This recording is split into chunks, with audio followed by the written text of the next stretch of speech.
one of the leaders of a group that's been in existence for some time called Stop the Noise is a lawyer, and so filed a lawsuit not against the FAA, not against the normal kinds of places, but filed a lawsuit against the pilots themselves. If the courts, and this is in state court, would allow a community or an individual to file a lawsuit and win against pilots, we would have... You're watching Aviation on DVD. This is a metal bonded airplane. That's the reason when you look at it out the wing and all through the fuselage, you don't see any rivets or any protrusions, which makes it very slick going through the air, which helps with the speed. That's the reason it outperforms airplanes that have the same 180 horsepower. In addition, we've certified various new options in the way of avionics, the 530 and the 330, which is a very important piece of equipment. The 330 transponder from Garmin is really a breakthrough for traffic avoidance. I'm standing here with Doug Stewart, who's the National CFI for 2004 at Kleinkill Airport, which is about 15 miles southeast of Albany, New York.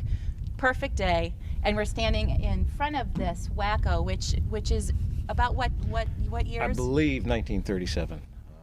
Technically advanced aircraft are wonderful and certainly give challenges to flying, but to really understanding what flying is all about, it's flying airplanes like this. The wind is in your face. There is the sound of the wires. We don't need an airspeed indicator. We don't need an altimeter. It's very proprioceptive. On my website, I talk about safety and the heart and soul, and to me, this is the heart and soul of flying. In the early lessons, when we're teaching flying, the early lessons are to teach the 4 fundamentals: straight and level, climbs, descents, and turns. And I don't care what airplane you have, whether it's a Wacko or a J3 Cub or a Cirrus SR-22, the fundamentals remain the same. And we're dealing with 4 forces: thrust, drag, lift, and weight. Those don't change. You get a sense of feel. Where does that throttle have to be? What does the engine sound like? And then you glance at the tachometer to make sure that the engine speed is about where you need it. If I were to show you the checklist out of my Super Cruiser, it's one little piece of paper about that long.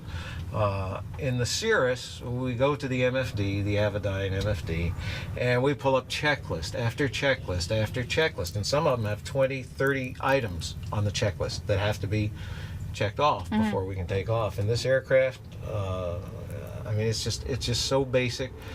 In the engine run up, we bring the engine up to RPM, we check our mags, we check our carb heat, check our oil temperature and pressure, and that's pretty much it. The before takeoff checks, making sure that you have no mixture to concern yourself with, or you don't have to